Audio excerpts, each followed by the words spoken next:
Hi everyone, my name is Hanessa Asante Adane and this is my presentation on disaster recovery plan. Catastrophic and disastrous events can result from both natural and man-made causes. The occurrence of disasters can cause significant changes in the way in which people in the community go about their daily routines. It is a disaster if it affects multitudes of individuals. Natural disasters entail volcanic eruption, tsunamis, earthquakes, droughts, and floods, amongst others, causing devastating repercussions on human society. Human activities that can induce a disaster entail poor construction that leads to collapse with people on board, using radioactive materials, nuclear or bomb explosion, and mass killings. When natural disasters strike, they cause widespread destruction, putting victims at risk from various social, cultural, health, and financial threats. The occurrence of natural disasters necessitates the development of recovery plans to protect people from incapacitating results. Determining, Determinants of health and barriers. Many aspects of people's social and economic circumstances are examined to define what comprises or determines health and well-being. Determinants of health can also be barriers that limit the person's ability to access health care. Cultural and financial factors are major determinants of health.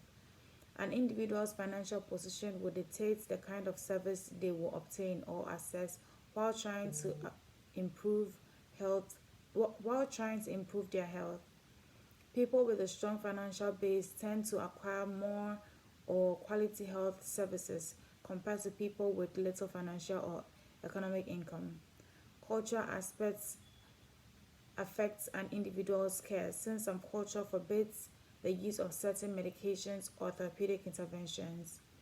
Other attributes that determine health access include genetic characteristics, personal and past history, and health policies. A person's mental health A person's mental and emotional health and physical health are affected by their immediate environment and the relationship they foster in it. Their ability to adjust to new circumstances is a major indicator of how well they might bounce back after a devastating event.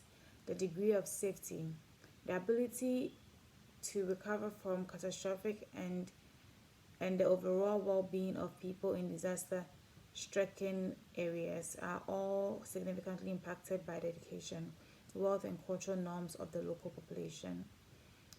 Public health goals and access to health care will be realized in settings where the population experiences low unemployment and stable high incomes.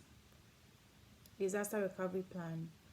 A disaster recovery strategy is a plan that has methods of mitigating risk outlined, giving aid as well as guidelines for enforcing such measures in the event of a disaster.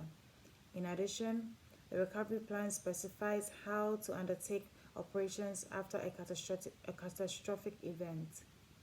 Recovery, healing, and regeneration of events that have stalled in affected places and affected people is the immediate focus of the plan. In the event of a disaster, all of the community's healthcare facilities must be prepared with the necessary equipment to guarantee that all affected residents will get prompt and adequate treatment. Lack of resources and inadequate emergency response strategies can cause severe delay in the delivery of even the most basic medical care in the care of an emergency. Clinical management capacity needs to be improved and extended, and an emergency response mechanism has to be in place for a region to be prepared for an emergency. People working in healthcare facilities are often taught to participate in training programs, get orientation, and receive advice on how to handle these unprecedented situations in the best way. Being ready to meet the medical needs of people affected by disasters. Medical facilities responding to natural and man-made disasters should engage in the activities that enhance rapid response and research in the best approaches for the recovery plan. The health of patients affected by natural catastrophes can be safeguarded through an emergency planning framework supported by adequate procedures. The crisis response team need to be certain that the existing crisis response system will help to narrow the socioeconomic status inequalities that exist between people of various backgrounds. Rehabilitation. Helping victims resume their normal lives is crucial in mitigating the negative consequences of natural catastrophes. The inability of affected people to get the basic medical care they need will make it far more challenging for them to start over after a tragedy has already occurred. Therefore, rehabilitation needs to be an important part of the whole strategy for getting well. Establishing a disaster response team that compromises members of the medical team and other stakeholders can improve the process of formulating a response to treat affected patients. Moreover, team members provide patients with additional encouragement and guidance while they undergo rehabilitation. It is essential to build areas that natural disasters have destroyed, and this responsibility falls on the government to oversee the management of public goods in order to ensure that this objective is met. Aid provided by the government and other philanthropic donors has to be distributed to areas that were worse hit. Health and governmental policies impact on natural discovery efforts. Natural disasters can occur at any time, so it's important to have health and government policies in place to respond effectively. The U.S. set up agencies such as the Federal Emergency Management Agency to speed up reaction time and improve relief coordination. FEMA was created to provide relief in the case of a natural or man-made disaster that may have a devastating impact on individuals and their families. The government will boost the agency with supplies, and the organization will be able to help people in areas recently hit by the natural disaster. It also provides financial assistance in the form of either money or non-monetary goods and services. Another program developed in health is the Supplemental Disaster Food Assistance Program, which provides low-income families hit by disasters with food to recover from the devastating effects of the disaster to keep surviving. All federal recognized victims of accidents are entitled to obtain financial support under the health and government policies such as FEMA. There are incentive programs designed to lessen the likelihood of further risks and speed up the recovery as part of the compensation package. The passage of the 2018 Disaster Recovery Reform Act has paved the way for the federal government to embrace additional best practices to disaster recovery. The goal of this move is to provide more funding for initiatives that help communities recover from natural disasters and try to lessen the likelihood that any one community will be hit by one.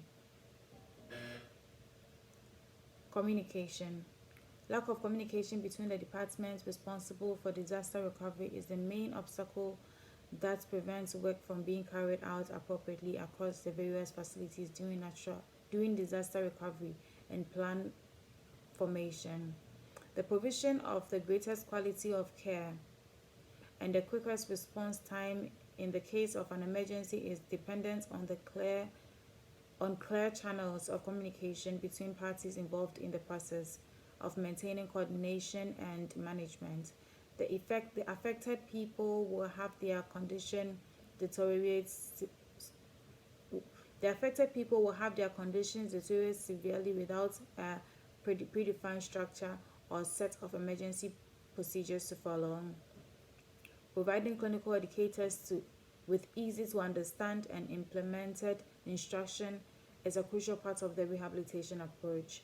Financial aid from the federal government and states and other federal agencies have to embrace better communication and coordination. As a result of improved coordination and communication, the organization's professionals are expected to attend in-person meetings 4 times a year for the purpose of improving their skills in disaster response. This ensures that specialists and reaction teams are well equipped with the information, training, and experience necessary for rapid response in an emergency. Strategies to overcome communication barriers. The purpose of this process is to reduce the severity of potential disasters. Reducing the likelihood of future disasters require focusing on restoring and rebuilding areas hit by catastrophes. Healthcare and emergency services providers need to adapt policies that encourage effective communication, collaboration, and teamwork, and keep up with the most recent technology breakthrough to respond appropriately to unforeseen medical care needs, and recovery time frames. All communication problems can be addressed by integrating effective leaders that embrace delegation of duties, the inclusion of all members, initiating training and educative programs where professionals interact and share their experiences, and embracing the use of advanced communication technology. Thank you very much.